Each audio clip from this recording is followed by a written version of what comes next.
സംവിധായകൻ ചിദംബരത്തിനെതിരെ ലൈംഗിക അതിക്രമ കേസ്. നടിയുടെ പരാതിയിൽ Ernakulam south police case register ചെയ്തു. ഫ്ളാറ്റിൽ അതിക്രമിച്ചു കയറി ലൈംഗിക ഉദ്ദേശത്തോടുകൂടി പെരുമാറിയെന്നാണ് ആരോപണം.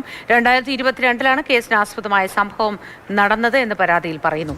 അരുൺ ശങ്കർ വിശദാംശങ്ങളുമായി നമുക്കൊപ്പം ചേരുന്നു. Arun, good morning. ഈ 2022 ഈ സംഭവം എങ്ങനെ ഉണ്ടായി എന്നതാണ് പരാതിയിൽ പറയുന്നത്. വിശദാംശങ്ങൾ എന്താണ് അരുൺ? 2022 മെയ്യിൽ തന്റെ ഫ്ളാറ്റിൽ അതിക്രമിച്ച് കയറി ലൈംഗിക ലക്ഷ്യത്തോടു കൂടി പെരുമാറി എന്ന പരാതിയാണ് നടി എറണാകുളം സൗത്ത് പോലീസിന് നൽകിയിരിക്കുന്നത്. നേരിട്ടെത്തിയാണ് ഈ പരാതി നൽകിയത്. ഈ പരാതിയുടെ അടിസ്ഥാനത്തിലാണ് ജാമ്യമില്ലാ വകുപ്പുകൾ ചുമത്തി ചിദംബരത്തിനെതിരെ കേസ് രജിസ്റ്റർ ചെയ്തിരിക്കുന്നത്. BNS 74-75 വകുപ്പുകൾ പ്രകാരമാണ് പോലീസ് കേസ് രജിസ്റ്റർ ചെയ്തിട്ടുള്ളത്.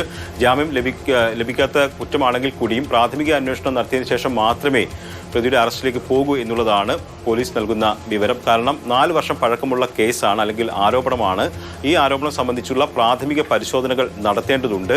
അതുകൊണ്ട് അത് നടത്തിയതിനു ശേഷം മാത്രമായിരിക്കും സംവിധായകൻ ചിദംബരത്തിനെ അറസ്റ്റ് ചെയ്യുന്ന കാര്യത്തിൽ തീരുമാനമെടുക്കുക എന്നുള്ളതാണ് പോലീസുമായി അടുത്ത വൃത്തങ്ങൾ പറയുന്നത്. കാരണം പല കേസുകൾ ഇത്തരത്തിലുള്ള വൈകി വന്നിട്ടുള്ള പരാതികളിൽ പോലീസിന് കോടതികളിൽ നിന്ന് തിരിച്ചടി നേരിട്ടിട്ടുണ്ട്. ഈ ഒരു പശ്ചാത്തലത്തിൽ ഇക്കാര്യത്തിലൊരു പ്രാഥമിക അന്വേഷണം നടത്തി മാത്രമേ മുന്നോട്ട് പോകൂ എന്നുള്ളതാണ് പോലീസ് പറയുന്നത്. എന്തായാലും ചിദംബരത്തെ സംബന്ധിച്ച് നേരത്തെയും സമാനമായ ചില ആരോപണങ്ങൾ നേരിട്ടിരുന്നു. മഞ്ഞുമൽ ബോയ്സിന്റെ റിലീസിംഗിന് ശേഷം ഒരു നടി ചിദംബരത്തിനെതിരെ സോഷ്യൽ മീഡിയ വഴി ആരോപണങ്ങൾ ഉന്നയിച്ചിരുന്നു.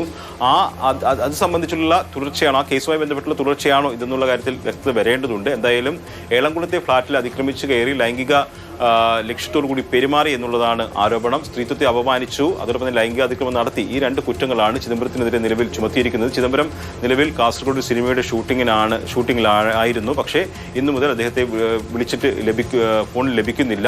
ഒരു പക്ഷേ ഈ ജാമ്യമില്ലാ വകുപ്പുകൾ ചുമത്തിയതിന്റെ അടിസ്ഥാനത്തിൽ ഒളിവിൽ പോകാനുള്ള സാധ്യത ഉണ്ട്.